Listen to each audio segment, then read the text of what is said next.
방의 현재 기온은 20.1도입니다. 김태규였습니다. KBS 1라디오 5시 뉴스를 마칩니다. 5시 5분입니다. KBS.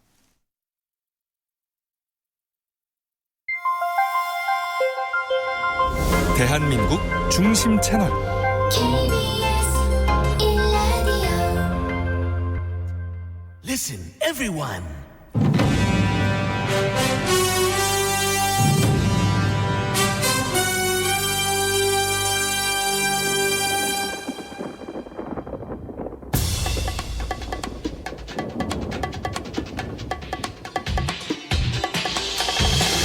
김용민 라이브.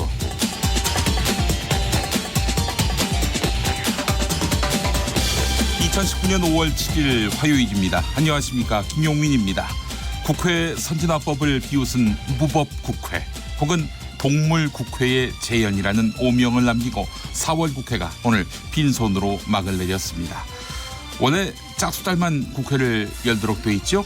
야당은 장외로 나간 상태이기 때문에 5월 임시국회 현재 상황에서는 열릴지 안 열릴지 불투명합니다.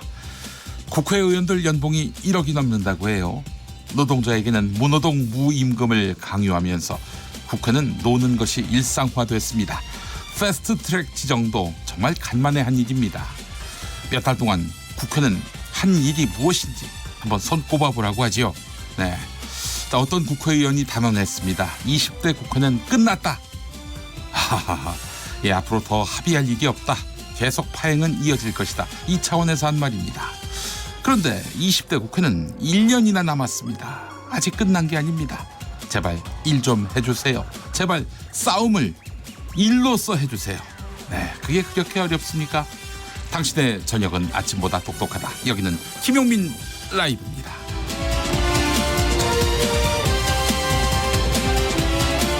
대한민국에서 가장 겸손한 스피커, 여러분은 지금 KBS 1라디오를 듣고 계십니다. 김용민 라이브 영상으로도 함께 하실 수 있는데요. 생방송 모습이 궁금하신 분들 어서 들어오시기 바랍니다. 유튜브 KBS 1라디오 계정입니다. KBS 1라디오. 라디오는 영문이 아니라 한글입니다. KBS 1라디오 계정으로 들어오시기 바라겠습니다. 유튜브 검색창에서 KBS 1라디오 또는 김용민 라이브 검색하시면 바로 보실 수 있겠습니다.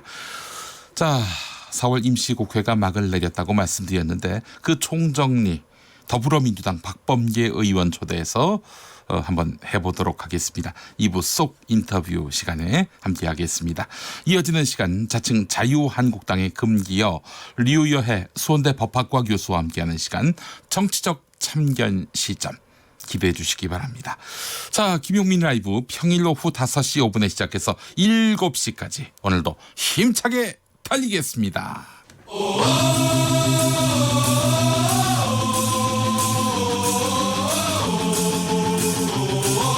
김용민 라이브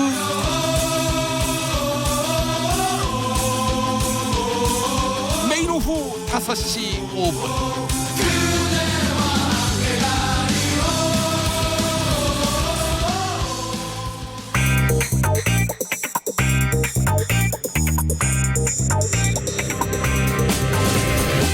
오늘 타임라인을 수놓은 말말말 김용민 라이브가 수집해서 들려드립니다. 소리로 듣는 그리고 세상을 읽는 뉴스. 세상의 모든 뜨거운 목소리 그 말말말에 김용민 생각까지도 해서 리뷰하겠습니다. 자, 지금부터 볼륨 업, 귀 쫑긋 핫 소리.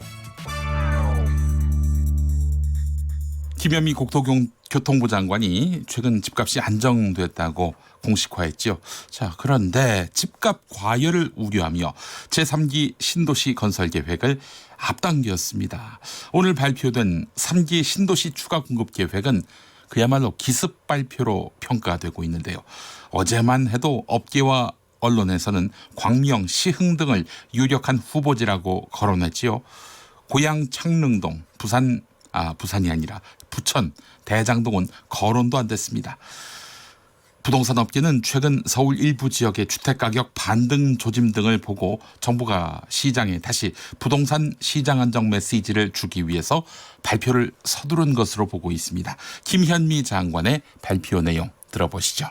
최근 주택시장은 지난해 발표한 9.13 대책과 수도권 주택 공급 확대 대책 등의 효과로 하향 안정세가 지속되고 있습니다. 정부는 최근의 시장 안정세가 오랜 기간 보다 확실하고 굳건하게 자리 잡아야 한다고 생각합니다. 집이 없는 실수요자가 보다 저렴한 비용으로 내 집을 마련할 수 있는 여건을 만드는 것은 정부의 확고한 정책 의지입니다. 이러한 일관된 시장 안전 정책의 추진으로 갭 투자의 비율이 감소하는 등 투기 수요의 주택시장 유입이 줄어들고 있으며 청약 당첨자 중에서 무주택자의 비율이 크게 증가하면서 실수요자의 내 집 마련 기회도 확대되고 있습니다. 주택시장의 수요와 공급 양 측면의 균형 있는 관리를 통해서 실수요자를 위한 주택시장 안정을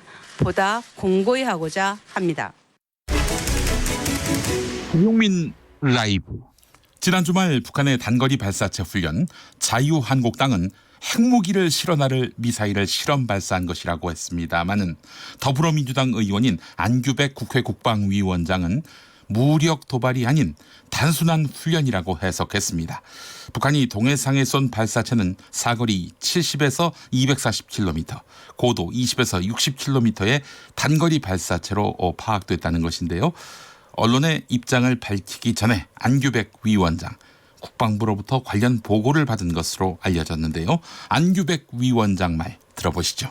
이번 그 동해상에 발사체를 쏜 것은 도발 의도라기보다는 화력 타격 훈련이었다. 이것은 아침 9시에 개방된 장소에서 훈련을 했고 만약에 이것이 도발의 개념이었다면 예전과 같이 새벽에 미상의 장소에서 혹은 도로에서 아마 발사를 했을 것인데 이렇게 대명천지 아침에 한 것은 도발의 의도보다는 타격 훈련에 대한 것이었다는 것이 제 나름대로의 평가입니다. 5월 4일 북이 신형 전술무기 및 방사포 등을 다수 발사했습니다. 그 현장에는 만약에 이게 전략무기를 북한이 시정을 했더라면 김낙겸 전략군 사령관이 현장을 지도했을 텐데 이분이 지도한 게 아니고 박정천 조선인민군 포병국장이 이분이 아마 현장 지도를 한 것 같습니다. 자유한국당은 성명을 통해 북한을 대화나 아량으로 변화시킬 수 있다는 문재인 정권의 자만이 결국 5천만 대한민국 국민을 안보 사각지대로 몰아넣을 수 있다는 사실이 명확해진 것이다. 이렇게 평가했습니다. 조선일보는 오늘자에서 내년 총선에서 가짜라도 평화를 선전해야 하기 때문에 한국 정부가 침묵하고 있다. 이렇게 주장했습니다. 반면에 정세현 전 통일부 장관은 오늘 KBS 1라디오 김경래의 최강시사와 인터뷰를 가져서 이 주장들을 일축했습니다. 한국당이 북한에 대한 식견이 없는 소리를 하니까 내부적으로 지지를 받지 못하는 것이다. 이렇게 꼬집기도 했습니다. 들어보시죠. 40분 후에 다시 발사체라고 한 거 보면 미국에서 바로 지시가 내려온 거예요. 야, 그거 미사일이라고 하면은 복잡해진다. 이걸 그냥 발사체라고 좀 광막하게. 그러니까 동물 중에는 뭐 개도 있고 닭도 있지만은 딱 특정해서 동물 이름을 얘기하지 말고 그냥 동물이라고 하자. 이래야만 미국이 좀 편해진다. 그리고 지금 백악관의 그 움직임을 보면은 어떻게든지 대화의 불씨를 살려내려고 그러는데 한국이 너무 좀 생각 없이 불쑥 그렇게 얘기한 거 곤란하다. 이거죠. 근데 야당이 이제 하나만 하고 둘 모르는데 이게 유엔 안보리 가서 제재를 불러올 만큼의 사거리가 아니에요. 거리가. 북한에 지금 200km, 300km짜리 미사일은 여러 개 있습니다. 수백 개, 수천 개 있어요. 오늘 이번에 발사한 것은 신형 전술 유도무기라고 이름을 붙였지만은 그리고 방향도 남쪽으로 쏘지도 않고 하여튼 미사일이라고 성격 규정을 한들 우리 정부가 미국이 그걸 안보리 안 가져가면 소용없는 겁니다. 미사일로 하지 말라, 발사체로 하라. 미국이 이렇게 한국에게 요구했다는 이야기네요. 우리 정부가 뭘 감추려 한 게 있었다는 야당 주장을 정세현 전 장관이 반박했습니다. 지난해 9월에 문재인 대통령이 방북했을 때 김정숙 여사가 리설주 여사하고 같이 찾아간 곳이 있습니다. 북한 최대의 아동병원이라 불리는 옥류 아동병원인데요. 근데 옥류 아동병원을 최근 갔다 온 분이 있습니다. 벌써 5년째 북한 아동을 무료 진료하기 위해서 북한을 방문하고 있는 스탠퍼드 의대 아동신경외과 데이비드 홍 교수입니다. 경제 제재로 봉쇄된 북한의 의료 상황, 특히 북한 어린이의 건강 현실 염려하지 않을 수 없는데요. 데이비드 홍 교수를 KBS 1라디오 김경래의 최강시사가 만났습니다. 들어보시죠. 거기서 그 의사들은 진짜 열심히 공부하고 네. 그리고 뭐 아는 거가 많은 것 같아요. 그런데 그 장비 같은 것 때문에 좀 힘드신 것 같아요. 근데 선입견에 북한의 아동들, 그러니까 어린이들은 네. 건강 상태가 좀 많이 안 좋을 것 같다. 영양 상태라든가 이런 약간의 선입견이 있는데 실제로는 가서 보시니까 어떻습니까? 가서 보니까 네. 확실히 키가 좀 작은 네. 거는으로 보여지만 네. 애들 보면 많이 정상인 것 같아요. 아, 건강 상태가 그렇게 나쁘지는 않다. 네. 그렇군요. 근데 특히 이제 김정은 위원장하고 트럼프 대통령하고 두 번이나 만났잖아요, 지금. 네. 네. 그러고 나서 올해 들어가 보니까 좀 달라진 건 없던가요? 사람들이 바라보는 눈이라든가 뭐. 그때 처음 만나게 됐을 때 네. 사람들이 진짜 관심 많이 있었던 것 같아요. 그러니까 평화에 대해서 뭐 희망이 좀 더 생기는지 뭐 확실히 남쪽이랑 이렇게 같이 연결되면 좋다고 생각하는 것 같아요. 같은 한국 사람이라서. 김용민 라이브. 어제 제가 여는 말에서도 했습니다마는 한국의 최저임금이 경제협력개발기구 회원국 중간 수준이라는 한국노동사회연구소 보고서가 나왔습니다. 앞서서 전국경제인연합회 산하의 한국경제연구원은 한국의 최저임금이 OECD 국가 중에 최고 수준이라는 자료를 발표했으며 일부 언론이 이를 받아서 보도했지요. 자, 일부 언론은 주로 보수 언론 경제신문입니다. 최저임금을 둘러싼 혼란이 가중되는 양상을 보였습니다. 김유선 노동사회연구소 이사장은 TBS FM 김어준의 뉴스공장과의 인터뷰에서 최저임금을 비교할 때 사용할 수 없는 지표인데 전경련이 갖다 썼다 이렇게 지적하면서 계산하다 보니까 구미에 맞는 게 나와서 그렇게 쓴 것이 아닌가 생각하고 있다며 전경련과 한국경제연구소를 비판했습니다. 김유선 이사장의 발언 들어보시죠. 전경련에서는 뭘 근거로 이런 발표를 한 겁니까? 저기 별로 안 쓰는 지표예요. 안 쓰는 지표? 예. 안 쓰는 지표로 어떻게 보면 이제 최저임금을 갖다가 느닷없이 1인당 국민소득이라고 하는 지표로 예. 나눠가지고 보니까 예. 우리나라가 OECD 국가 중에서 한 7등 된다. 예. 거기다 주유수단까지 엎으면은 예. 1등이다. 뭐 예. 이런 식으로 발표를 한 겁니다. 그게 왜 말이 안 되는 근거를 가지고 발표한 것입니까? 예. 먼저 하나 생각을 해보면은 우리가 금년 같은 경우에 예. 최저임금이 8,350원 해가지고 옛날보다 많이 올랐다고 하지 않습니까? 제일 높은 호주 같은 경우는 12유로거든요. 12유로. 예. 그렇기 때문에 한국이 그렇게 상위권에 갈래야 갈 수가 없어요. 예. 그거 한데 주로 이렇게 국제 비교할 때 사용하는 거는 시간당 최저임금 액수가 얼마냐. 조금 전에 말씀드린 것처럼 그 지표를 쓰거나 아니면 그 나라 노동자들 임금 평균에 비해 가지고 최저임금이 한 몇 %냐. 요 정도 지표만 사용을 하거든요. 이게 상식적인 지표인데 예. 그 지표를 가지고 OECD 국가들하고 비교하면 우리가 어느 정도입니까? 딱 중간이에요. 우리 경제 현실 어떤 상태인가? MBC 라디오 시민보의 시선집중에 출연한 두 여야 의원의 입장 그야말로 판이했습니다. 이혜훈 바른미래당 의원은 우리 경제의 기초 체력이 튼튼하다는 정부의 인식이 그릇됐다면서 설비 투자가 IMF 이후 최악의 상태를 면치 못하고 있다. 이렇게 지적했습니다. 박광훈 더불어민주당 의원은 1분기 마이너스 성장률이 정부의 경제정책 때문이 아닌 수출 탓, 즉 외부 요인에 있다면서 반박했습니다. 두 여야 의원의 판이한 경제 인식 함께 비교 대조해 보지요. 경제의 흐름을 예견할 수 있는 지표들이 있습니다. 선행지수, 동행지수. 근데 이 두 개가 동시에 동반 나쁜 게 49년 만에 최악이에요. 아니 이런 지표들이 나오는 상황에서 어떻게 뭘 이렇게 쿠킹을 해서 대통령께 말씀을 드렸길래 체질은 튼튼하다 이런 발언을 하셔가지고 가뜩이나 경제 어려운데 주머니 사정도 힘든 국민들 속 터지게 하시는지 이건 정말 이분들 좀 정말 자리 내놓으셔야 돼요. 경제 지표는 굉장히 다양합니다.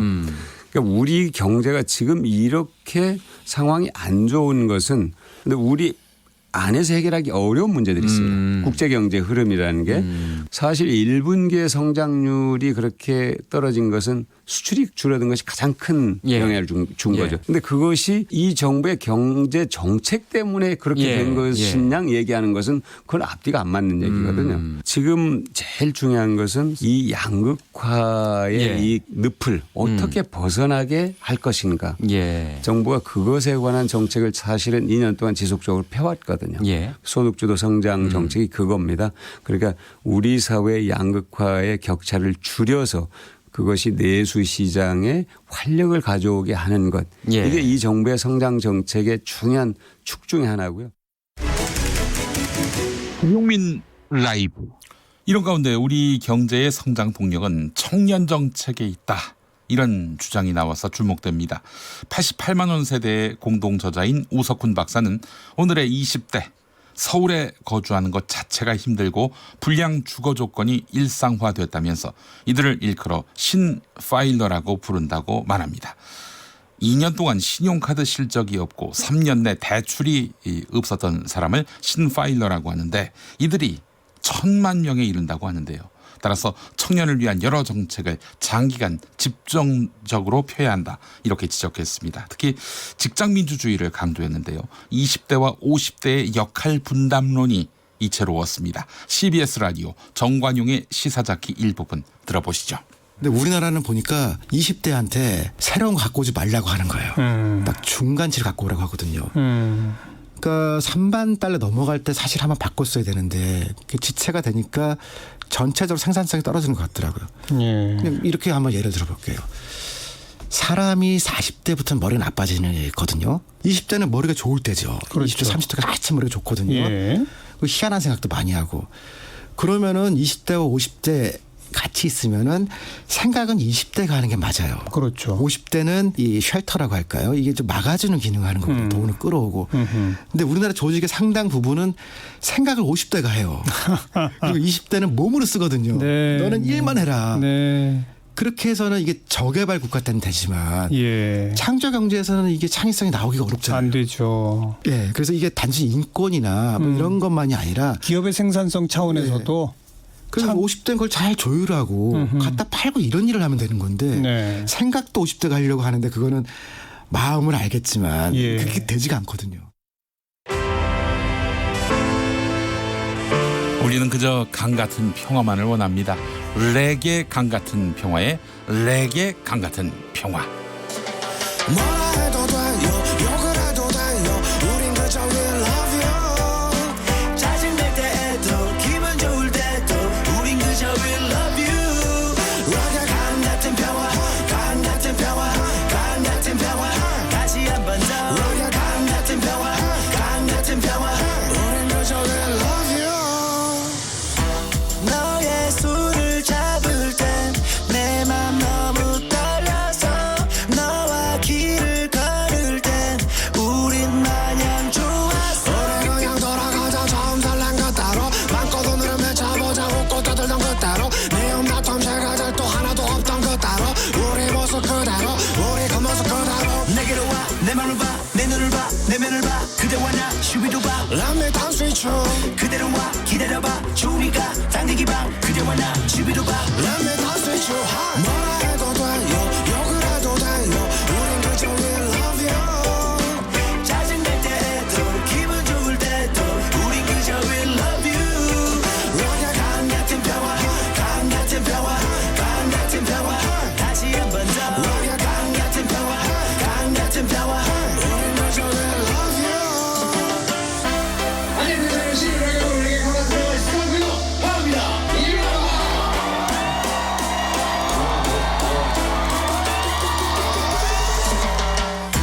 너의 우는 모습에 내 맘 너무 아파서 때론 고개를 돌렸네 정말 내가 나빴어 우리 한 번 더 돌아가자 가장 멋진 것대로 맘껏 오늘은 외쳐보자 우리 사랑도 배로 우리 정말 좋았잖아 가진 거 하나 없이도 우리 모습 그대로 우리 그 모습 그대로 내게로 와 내 맘을 봐 내 눈을 봐 내면을 봐 그대와 나 슈비두 봐 Let me dance with you 그대로 와 뭐냐 슈비두바 Let me dance with you 뭐라 해도 돼요 욕을 해도 돼요 우린 그저 we love you 짜증날 때에도 기분 좋을 때도 우린 그저 we love you 너가 강 같은 평화 강 같은 평화 강 같은 평화 다시 한 번 더 너가 강 같은 평화 강 같은 평화 우린 그저 we love you 네, 유튜브에서 커크펄펄님 방금 들으신 노래 레게 강 같은 평화입니다. 레게 강 같은 평화가 아니라 레게 강 같은 평화. 레게 풍이지 않습니까? 근데 레게 강 같은 평화로 들으셨나 봐요. 커크펄펄님. 이명박 전 대통령이 이 노래 좋아하겠습니다라고 하셨어요. 네개 강, 4대 강 같은 평화. 예, 훌륭한 해석입니다. 유진 엄마님, 평화로 가자. 평화가 경제다. 이런 말씀 주셨고요. 네, 7511번 쓰시는 분 24시간 근무하는 경비일 하는 사람입니다. 아이고, 제가 예전에 공익근무요원, 요즘엔 또 이름이 바뀌었던데요. 역시 3교대 24시간 근무를 해봤는데 이거 보통 일 아닙니다. 건강이 정말 나빠져요. 건강 각별히 유의하십시오. 자, 7511번님 급한 일이 있어 하루 쉬게 되면 1분 일당을 뗍니다. 국회의원님들은 대한민국 국민이 아닙니까? 예. 몇 달 동안 놀고 계신 우리 국회의원들을 향해서 쓴소리를 날리셨습니다. 아, 그래요. 2013년부터 사회복무요원으로 바뀌었네요. 예, 그렇군요. 그렇죠. 제가 이제 복무했을 땐 공익근무였습니다. 지금도 공익적인 역할을 하고 계십니다만은, 예. 공익이라는 표현을 쓰니까 훨씬 더 좀 일을 잘한 것 같다는 느낌이 들어서 한마디 했습니다. 자, 5시 26분 지나고 있습니다. 교통 상황 알아보겠습니다. KBS 교통정보센터 이승미 씨. 네, 시각 교통 상황입니다. 통행량도 늘었고요. 돌발 상황도 많아졌습니다. 경부고속도로 서울 방향으로 안성나들목 갓길에서 화물차 관련 사고가 나서 부근 정체입니다. 이후 기흥에서 수원까지, 양재에서 반포까지 밀리고 있고요. 부산 방향은 양재 부근의 사고로 한남부터 정체가 되고 있습니다.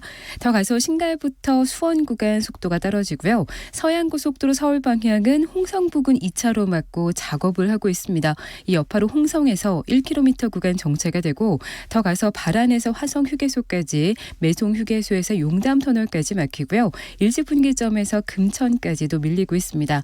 서울시내 강변북로 일산 쪽은 원효대교와 서강대교 부근 각각 1차로에서 사고가 났습니다. 뒤로 동호대교부터 서강대교까지 속도 내기 어렵고요. 구리 쪽은 가양대교에서 성산대교 구간 사고로 정체고요. 이후로는 원효대교에서 영동대교까지 밀립니다. 올림픽대로 공항 쪽으로 한강대교 2차로에 고장난 차량이 있어서 청담대교부터 한강대교까지 속도 내기 어렵고요. 하남 쪽은 행주대교에서 가양대교까지, 다시 반포대교에서 영동대교까지 밀립니다. KBS 교통정보센터였습니다. 김용민 라이브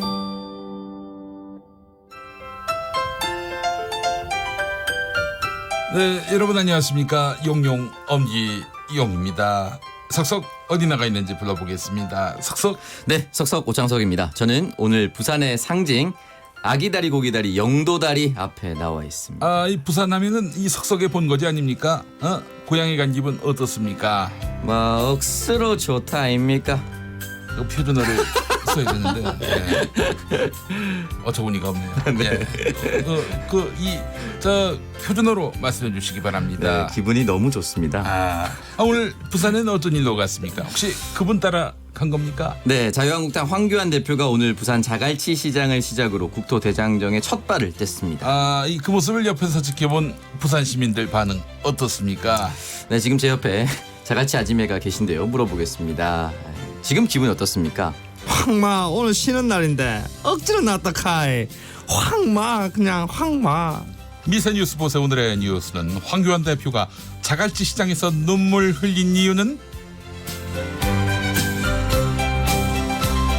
네, 그래요. 가는 날이 장날이 아니라 가는 날이 휴일이었네요. 네, 그렇습니다. 황교안 대표 민생 투어 오늘 부산 갔는데 때마침 자갈치 시장이 쉬는 날이었어요. 이 비슷한 현상이 2014년에 한번 있었죠. 그해 추석을 앞두고 당시 서승환 국토부 장관이 명절 맞이 이벤트로 시장을 방문합니다. 네. 근데 하필 그날이 쉬는 날이었어요. 예. 가서 굉장히 상황의 심각성을 인식했겠네요. 이렇게 문 닫은 가게가 많단 말인가 이렇게 네. 말이죠. 예.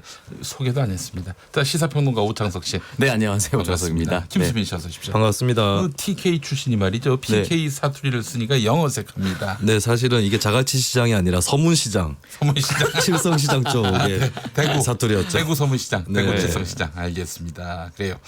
자, 김수민 평론가. 김수민 평론가가 그 해봐야 되지도 않을 팟캐스트를 시작했어요.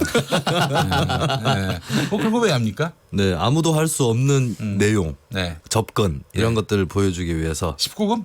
19금은 아니고요. 네. 김용민 씨 같은 예, 그런 평론가들, 특히 서울에 살고 있는 이런 평론가들이 할 수 없는 지역의 이야기를 담기 위해서 제가 모 지역 언론과 함께 팟캐스트를 시작을 했어요. 예. 지역 언론과 함께 하는 거예요? 네, 그렇습니다. 네, 알겠습니다. 29금? 아니요, 29금은 아니고 김용민 금. 네, 알겠습니다. 김수민의 뉴스 밑장. 야, 이 이름부터 보십시오. 주체성이 없어요. 예.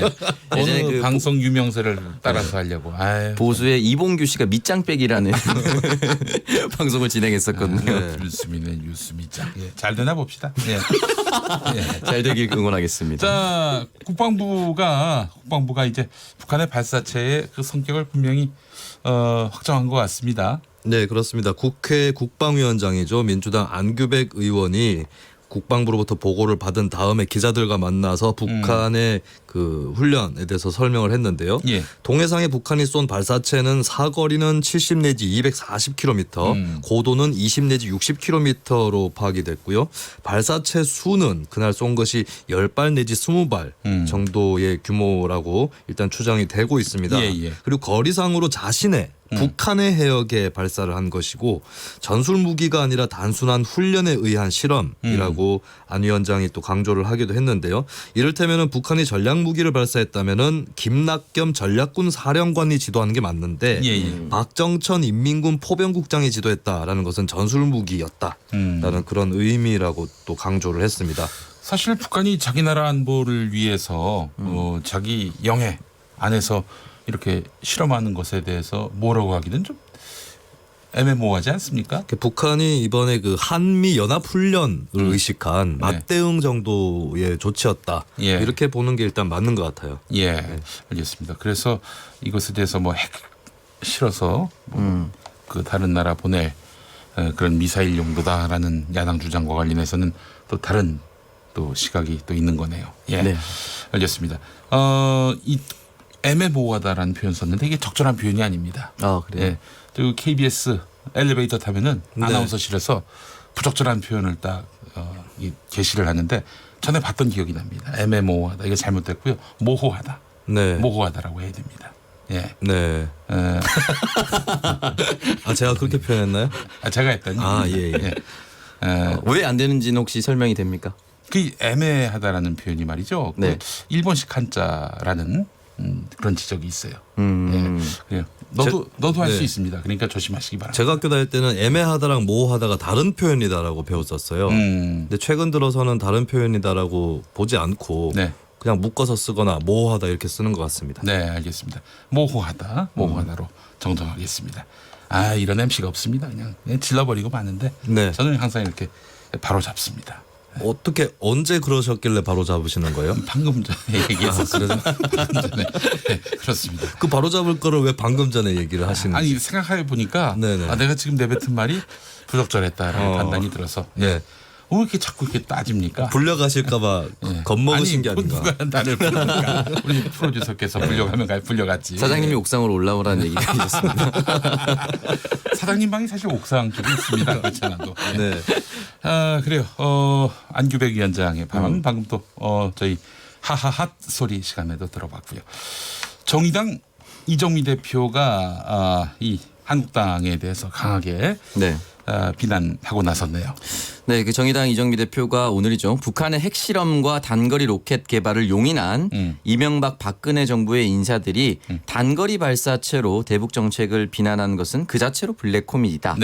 라는 취지의 발언을 내놓았습니다. 그러니까 이제 북한의 핵실험 그리고 단거리 로켓 개발을 용인한 이명박 박근혜 정부 인사들이 이 북한의 이번 발사체를 두고 미사일이라고 비난하는 것은 그야말로 블랙 코미디다. 무어 침뱉기다. 뭐 이런 얘기입니까? 네, 그런 뜻이죠. 사실은 그 두 보수 정권을 이어오면서 대화가 진전이 됐다라고 보긴 좀 어렵습니다. 그리고 북한이 오히려 고사할 것이다, 용인하고 내버려두는 정책이 더 많았거든요. 그렇기 때문에 지금과 같은 과정에서 본인들도 책임이 완전히 없다라고 얘기하긴 어려운 것이죠. 그러면서 공연한 호들갑이나 무책임한 정치 공세를 중단하고 평화 국면을 유지해 나가는데 협력해달라라고 촉구했습니다.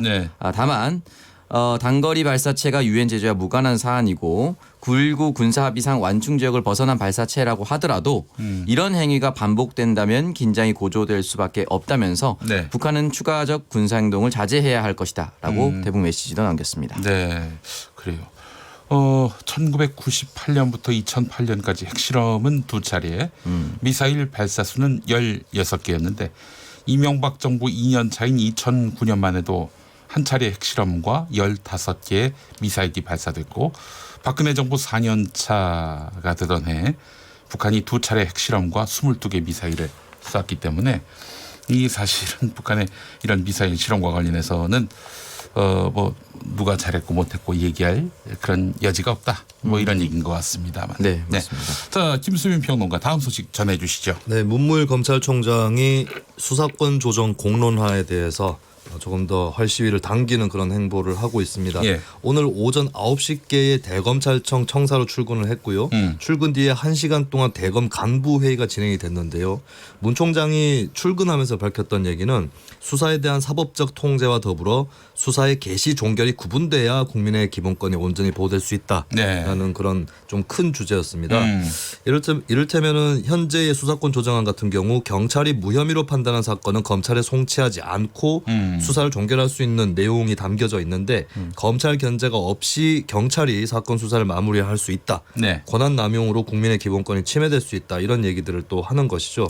그리고 특정한 기관, 경찰에 통제받지 않는 1차 수사권을 주면은 국가정보권이랑 결합되고 또 이제 경찰 문제랑 같이 맞물리면서 독점적 권능을 가질 수 있다라는 그런 우려를 문 총장이 내비치고 있습니다.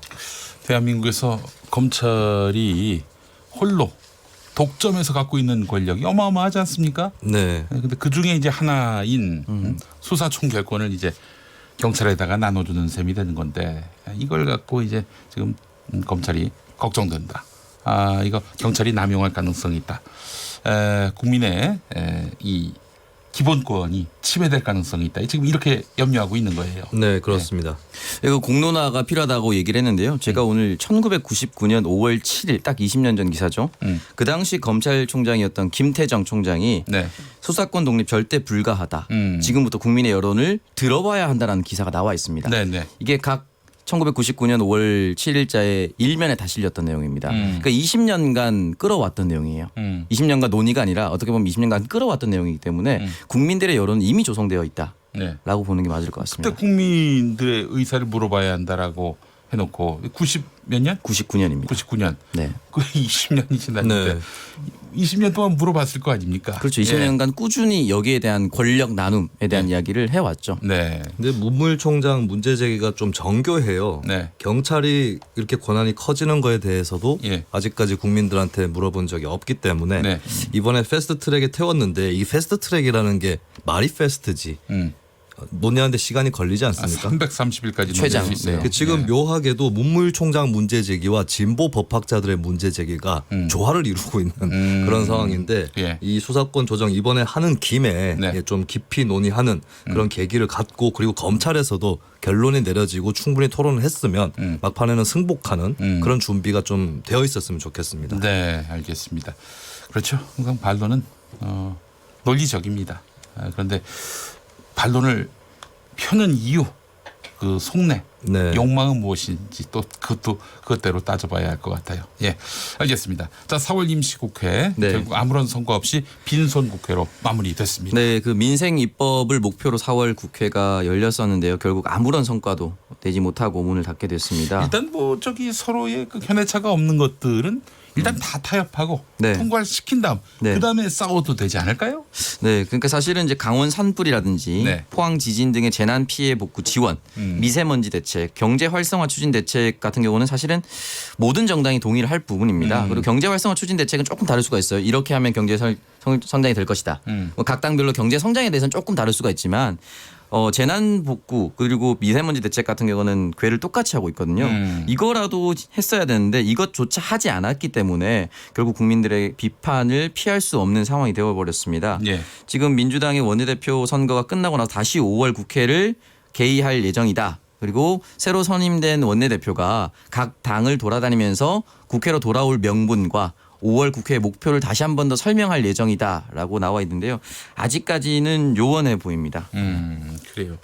또 총선이 다가오면 다가올수록 여야의 기싸움은 더 치열해질 것이 분명하기 때문에 어느 한쪽이 접는 뭐 좀 수그리는 양보하는 이런 양상으로 이렇게 이어질 가능성은 대단히 낮아 보여요. 예. 네.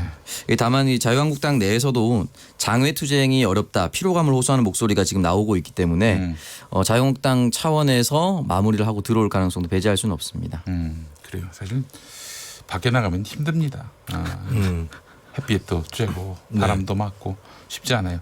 근데 지금 날이 좋아가지고 나들이 하는 그 겸해서 가면 되지 않겠습니까? 미세먼지가 상당합니다. 아 그렇군요. 예전에 그 김영삼 대통령이 어떤 정치 후배가 단식 투쟁을 했거든요. 하지 말라고 다독이면서 했던 말이 굶으면 죽는데이라는 얘기를 남겼습니다. 네, 너무 오래 버티면 아사됩니다. 알겠습니다. 4월 임시국회 또 성과 없이 빈손 국회로 마무리가 됐습니다. 예. 자, 김수민 평론가 다음 소식은 뭡니까? 네, 박지원 민주평화당 의원이 의원 정수를 현행 300석보다 증원할 필요가 있다라는 주장을 했습니다. YTN 라디오 한 프로그램에 나와서 주장한 것인데 지금 선거제 개편안에 따르면 지역구를 253석에서 225석으로 줄이고 비례대표를 47에서 75로 정수를 늘리는 것으로 나와 있죠. 지역구를 이렇게 줄이다 보면은 아무래도 수도권 대도시보다는 농어촌 쪽에서 많이 축소될 것이다라고 박 의원이 우려를 한 것이고 하한되면은 하한을 밑돌면은 이건 진짜 뭐 거기는 다른 곳과 합쳐질 수밖에 없으니까요. 네, 그리고 이제 비례성을 강화해야 한다라는 취지, 목적을 살리기 위해서 비례대표 의석을 줄일 수는 없는 거겠죠. 그렇다면 결국에는 의원 정수를 늘려야 한다라는 그런 주장을 박지원 의원이 좀 앞장서서 이번에 내놓게 된 셈입니다. 이 뉴스를 고른 이유가 있을 것 같아요. 이 문제가 결국에는 계속해서 쟁점이 될 거라는 거죠. 예를 들면은 자유한국당에서 의석을 늘릴 수 없다. 심지어는 줄여야 한다라는 주장을 내놓으면서 여야 사당의 선거제 개혁안이 그렇다면 늘리지 않고 300석으로 고정시켜 놓는 그런 안으로 일단은 기착이 됐습니다만 이 현재 안에 대해서 여야 사당 일부에서 우려가 있거니와 이것을 지켜보고 있는 자유한국당 입장에서도 좀 불안할 수 있습니다. 자유한국당의 특히 농어촌 지역 의원들은 이대로 선거제 개혁안이 통과돼 버리면 영남 지역이라든가 이쪽에 지역구 수가 줄어들 텐데 내 지역구는 어떻게 되나 이런 우려를 할 수 있는 거거든요. 수도권에서는 아무래도 경쟁력이 다소 힘에 받치니까 영남의 현재 지금 지역구가 유지되는 것이 자유한국당에서는 굉장히 이득이 될 수 있어요. 그럼 이런 안으로 타협할 수 있지 않을까요? 정수를 늘리자. 정수를 늘리고 그래 뭐 비례대표는 비례대표대로 늘리고 지역구 의석은 유지하고 이런 식으로 타협안을 제기할 가능성이 있다고 보는 겁니까? 의원 정수를 늘리는 거는 국회의원들이 잘 못하는 이유가 내가 하자고 했다가 상대당에서 하지 말자 그러면 국민들이 상대당을 편들어 줄 것이기 때문에 먼저 얘기를 못 꺼내는 거거든요. 그러면 이제 동시에 꺼내는 동시에 다 같이 그거 말고는 이제 방법이 하나, 없는 둘, 거고 셋 하고 그렇죠. 이제 하나 둘 셋 하기 전에 다수 정당이 그렇게 하기는 쉽지 않습니다. 그래서 아무래도 소수 정당인 민주평화당 소속인 박지원 의원 그리고 현재 의원 중에서 나이가 가장 많죠. 총대를 맸다라고 볼 수 있겠습니다. 근데 뭐 4월 국회 별 성과 없이 끝났는데 이 마당에 이 이야기 하시니 얼마나 많은 국민들이 국회의원 정수 늘어나는 거에 대해서 동의할지 미지수입니다. 그래요. 국회의원 정수 늘리는 거 우리 오창석 평론가는 어떻게 생각하세요? 전 찬성합니다. 찬성해요. 예, 그 한국 정치학회가 2000년대 초반에 한국의 국회의원 수를 360석 전후로 늘려야만 합당하다라고 얘기를 했습니다. 네네. 여기에 대해서 이제 많은 국민들이 아니 북유럽 보면은 자전거 타고 다니고 비서도 없고 자기가 다 일하는데 왜 우리나라는 보좌진도 9명이나 데리고 다니면서 네. 국회의원 정수도 늘리자고 하냐 예. 이렇게 말씀하실 수도 있는데요. 거기는 이제 의원 정수가 우리나라보다 많고 국회의원 한 명이 직접 일을 할 수 있도록 만들어 놓은 구조입니다. 네. 지금 같은 경우는 너무 많은 사람을 단 한 명의 국회의원이 이제 커버를 하다 보니까 거기서 나오는 괴리감을 좁히기 위해서 보좌진들을 채용한 거거든요. 네. 국회의원 당사자가 직접 일을 하게끔 만들려면은 네. 더 많은 더 적은 인구의 한 명당 국회의원이 배치되어야만 그렇게 할 수 있을 거다. 네. 저는 생각합니다. 제가 제안하겠습니다. 네. 국회의원 유지하기 위해서 네네. 그 국가 예산이 들어가는 상황 아닙니까? 네네. 그 들어가는 돈의 총액은 유지하고 국회의원 정수는 늘리고 어떻습니까? 네. 그거는 국회에서 많은 의원들이 해왔던 얘기입니다. 바른미래당, 민주평화당, 정의당 예. 그리고 원외의 시민사회단체, 정당들이 다들 그 총액 동결을 조건으로 제가 의원 수를 처음 늘리자는 얘기한 게 아니에요. 작년부터는 얘기가 나왔던 것 같아요. 네. 네, 심지어 최재성 의원 같은 경우는 그 20대 국회가 열리기 전에 세비를 줄이자라고도 얘기를 했습니다. 네. 그래요. 갑자기 김이 팍 새는 느낌입니다. 참. 네. 신박한 아이디어가 떠올라가지고 얘기했는데 이미 다 나왔던 얘기라고 하니까. 예. 여기 계시는 분들은 이제 저를 빼고는 네. 의원을 안 해보셔가지고 잘 모르실 것 같은데 제가 이제 기초의원 할 때 저희 기초의회 의원이 23명이었거든요. 예. 적은 편이잖아요. 제가 그 중에 한 명인데 일하기 굉장히 쉬웠습니다. 그러니까 의원 몇 명만 설득하면은 제 뜻대로 할 수 있고. 근데 그때 한편으로 생각하기로는 이렇게 되면 안 될 텐데 라는 생각을 했어요. 네, 이거를 한번 청취자분들이 참고하시기 바라겠습니다. 네, 그래요. 의원이 적을수록 의원 한 명이 갖고 있는 힘은 세집니다. 기초의회가 통과시킨 법을 조례라고 하죠. 뭐 조례를 현재 우리나라에서 법으로 보진 않는데요. 어쨌든 법이랑 뭐 비슷하다. 헌법을 만들 수는 없잖아요. 기초의원이. 네네. 그 본인이 통과시킨 조례 중에 이건 정말 내 브랜드다.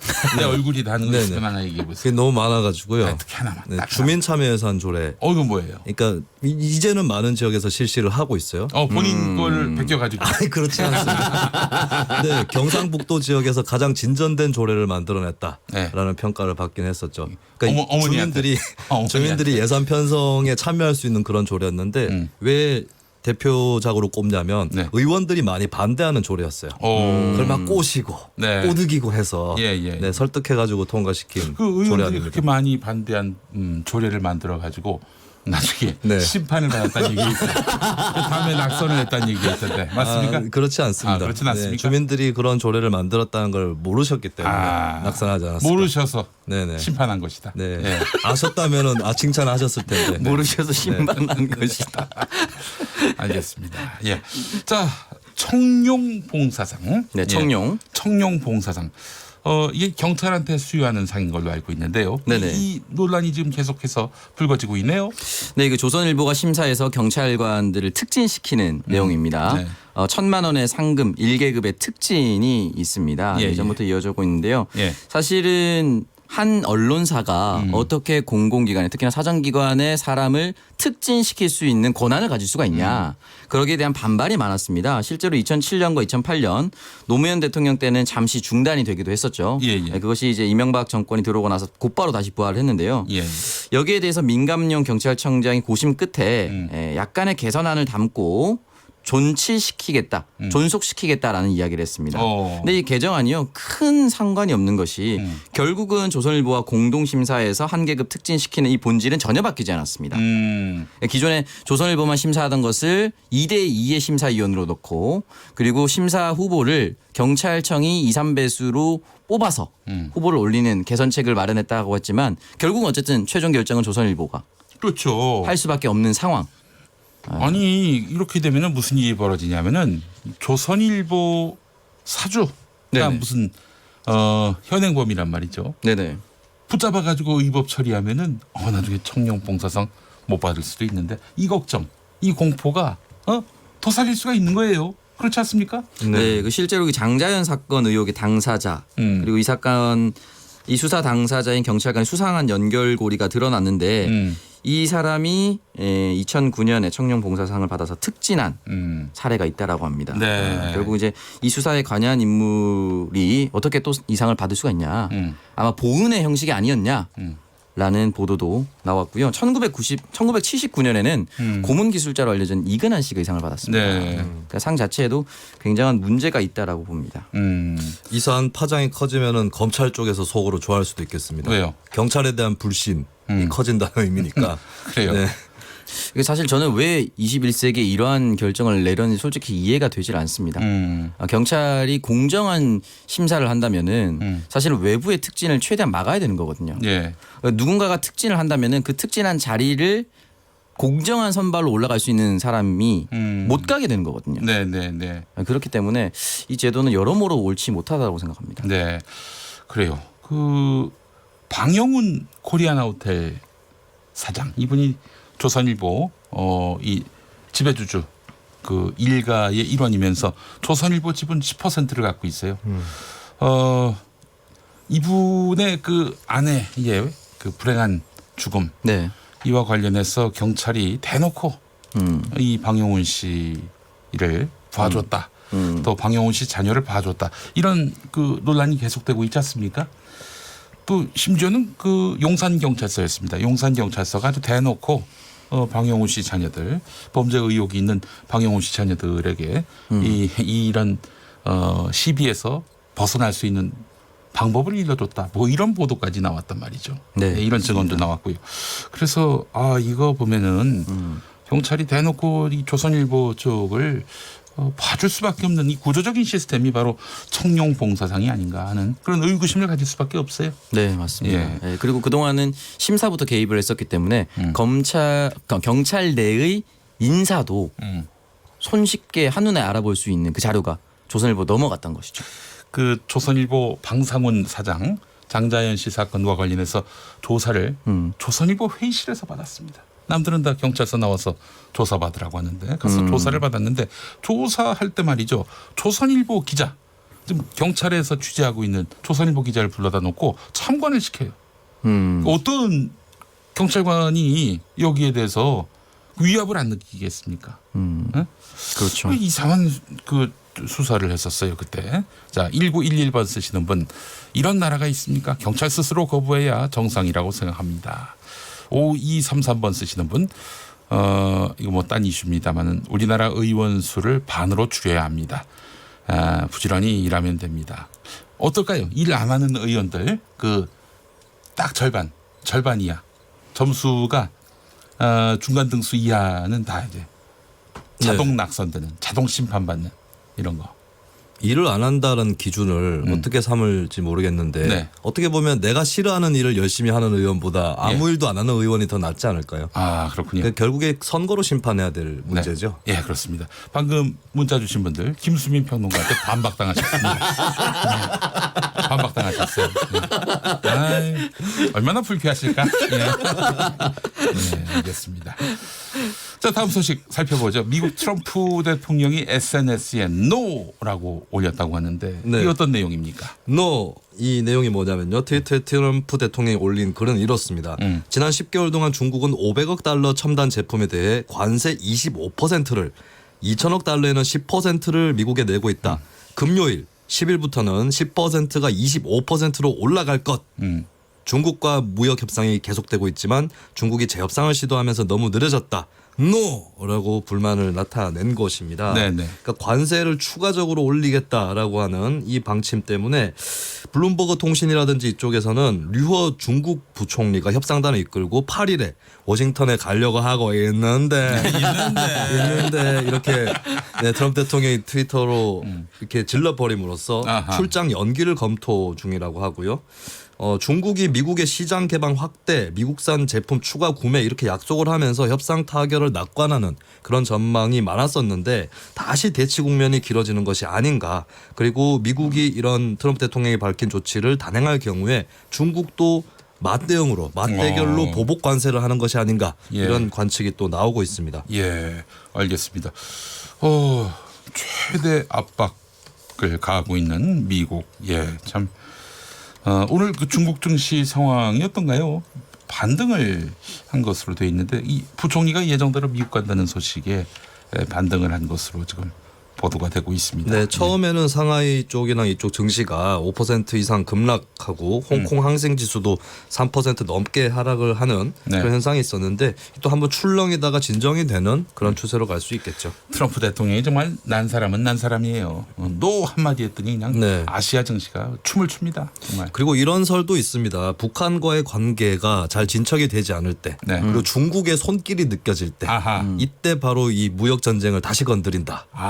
그래서 한반도 문제와 연동되는 겁니까 그럼? 그래서 그렇다는 의견들이 있죠. 그래서 일각에서는 이제 중국에서 너무 미국한테 이 북미 관계를 두고 너무 맞서지 않는 것이 좋을 텐데라는 그런 의견을 갖고 있는 관측가들도 있죠. 네, 알겠습니다. 자, 서계 한 수부터 해볼까요? 네, 그 스포츠존에서 조선에서 진행하는 게 청룡 영화제라고 있습니다. 네네. 네, 청룡은 영화제에서만 보고 싶다. 그래요. 이젠 MBC 청룡도 없어졌어요.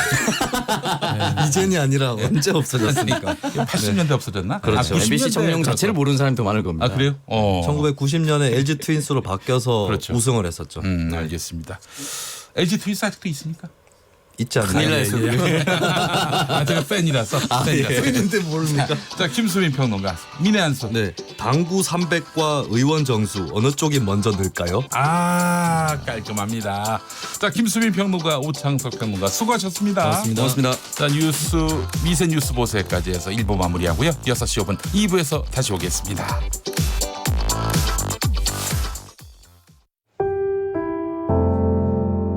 KBS 라디오 연중기획 희망충전 대한민국 324번째 이야기.